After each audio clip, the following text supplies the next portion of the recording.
On today's episode of the Cryptoverse, we're going to look at some lovely new models that I've created for you, which intend to illustrate how the functioning economy is supposed to work, how our economy actually works, and then from there, we should be able to see how Bitcoin can go a long way to repairing things as a sound money.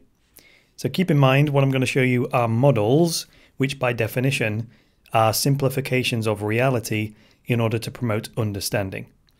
So shout out to my patrons for making this work possible. Few new patrons to shout out: John Hock, Shazak Faruqi, Robert Jameson, Lukman Matada, someone just called Bob, and that's the most recent list of patrons that have come in. So those are the type of people that make it possible. Also, credit where credit is due. This video was inspired by Alastair McCleod, who appeared on the Renegade Inc. talk show recently.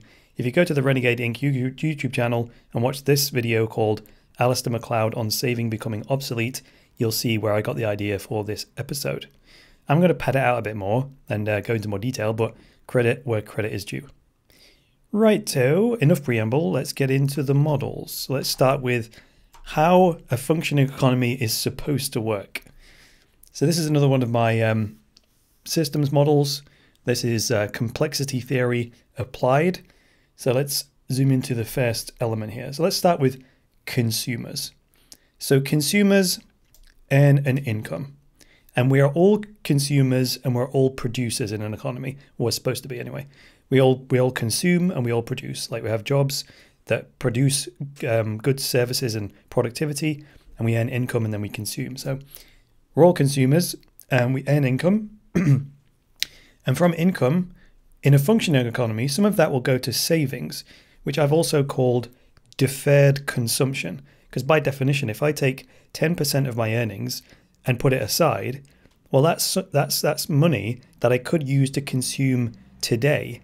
But instead, I choose not to consume today, and I defer that consumption for tomorrow. And then the remaining 90%, say, goes to spending, which I've called instant consumption. So that's where the income element goes. That's the relationships. Now from there, the savings, which I'm calling deferred consumption, that's supposed to, in a functioning economy, become loans to entrepreneurs. And what entrepreneurs are supposed to do is basically judge where the economy is going and where the preferences of consumers are going, and then basically speculate what you and I and everyone is going to want to buy tomorrow or next year or so on. So they borrow that money and then they speculate on new products and services that they create. So like I said here, spending also goes on future products and services. And normally future products and services, they are more productive, more effective, cheaper, etc. You know, they're basically, that's how we grow the economy. By new products and services are better than their predecessors. So that grows the economy, makes us all productive. And a growing economy produces wealth for us, the consumers. And then it all goes round and round again. We become more wealthy, we have more income, we save some more of that income, even if it's the same proportion of our income. Say it's always 10%. Well, as the economy grows and we get wealthier, that 10% is going to compound, isn't it? It becomes bigger loans, more entrepreneurs, produce more productive products, grow the economy, we become more wealthy, we spend more, and round it goes in a functioning economy. That's how it's supposed to work, okay? So now let's go on to how it actually works right now. This is a more complex model of how our economy actually works now. So let's start again in the same place. Let's say we start again with consumers. So consumers over here, I've used the same icon, obviously. We earn an income, but it's much more complex than that now. The income, little or none of it, goes into savings as deferred consumption. And that's because of a couple of things. Because of ongoing fiat currency creation, which erodes purchasing power, the erosion of purchasing power, meaning a dollar 100 years ago bought a lot more goods and services than it does today, well, that erosion in purchasing power means it reduces the amount of real income because inflation, which is prices rising, that's purchasing power going down, inflation, purchasing power is eroding faster than real income is rising. So over 100 years, just say, let's go mega conservative. Say over 100 years, prices only rose like 10%, right? And in that same time period, if real incomes grew 10%, purchasing power would be the same. Everyone would have the same amount of wealth, right? But if prices went up by 10% in 100 years, but incomes only rose 5%, that would be us going backwards, because we're actually able to purchase less and less every year. And that's the state of the economy now. Because of the rate of fiat currency creation, that's eroding purchasing power, effectively making our income less, even though it looks like we're in the same amount every year, $50,000 say. It looks like the same, but its purchasing power is dramatically decreased. So that erosion in purchasing power also disincentivizes saving, because that pile of $100,000 in savings every year purchases slightly less and less and less goods. So it creates an incentive to say, I may as well spend that money today on consumption, on instant consumption, buying TVs or cars or whatever, right? Because I know if I put it in a savings account, by doing nothing, I'm going to be able to spend it on less and less goods and services every year. So that it disincentivizes it.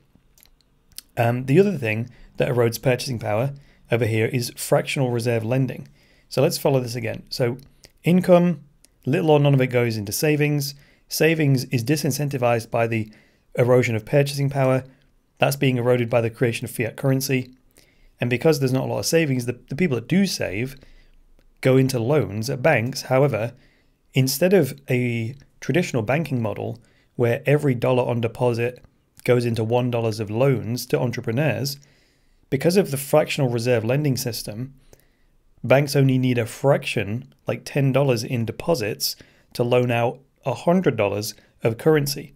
So when they loan out that $100 of currency via a fractional reserve lending system, that actually leads to more fiat currency creation, because the $10 is there in real savings, but the $100 they loan out causes $90 new dollars to be created. That further erodes purchasing power, further reduces the amount of real income we get, meaning less spending, less saving, and so on. So that lower income effectively means the amount that we spend is going down because we're able to buy less and less goods every year, and that leads to stagnant growth in the economy, which reduces wealth for consumers, meaning we get poorer every year, and round that cycle goes.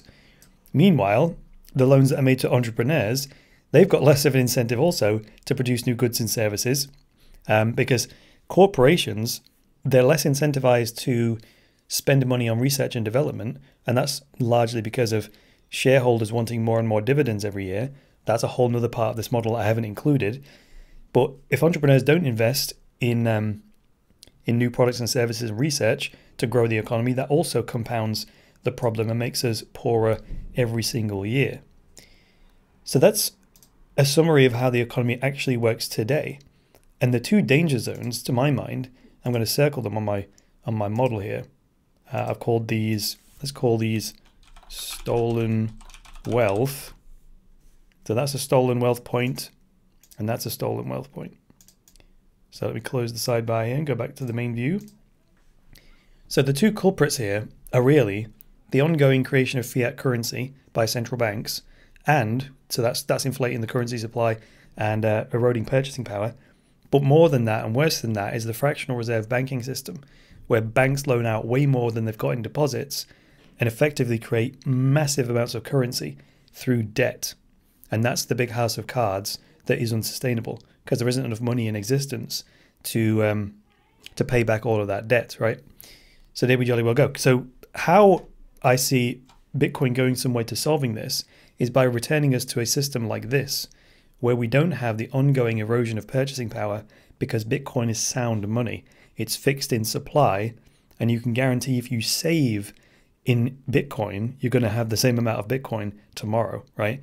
And over time, its value should increase due to its scarcity. So that, in a nutshell, is a simplified tour of how I see the whole thing going in the future. It's going to take a little while, but that is pretty much all I've got for you today. Please leave comments down below. I've done a shout out to the patrons. If you want to become a patron, I would very much appreciate it. If you become a patron, by the way, which you pledge like $10, $15 a month or whatever, you can actually get cryptocurrency rewards as a audience member. And you can see that happening on my Steam account. So here's a recent episode. And if you scroll down to the comments section, you'll see that my system, every time one of my patrons posts a comment, they get cryptocurrency rewards. So this person's got 48 cents worth of crypto rewards on that occasion, 24 cents for that person, 50 cents for that person. And these people do it every day. As long as you remain a supporter, you keep getting those cryptocurrency rewards. Also, because today was somewhat of like a economic systems episode, you may want to check out my course, The Digital Money Revolution, How to Master the Basics of Bitcoin and Own a Stake in the Future of Money, because that goes into this kind of thing in much more detail and explains specifically how Bitcoin works and how blockchain technology works. In any case, thanks very much for joining me. I will be back with the next episode of the Cryptoverse. So until then, it's me, Chris Coney, saying bye for now.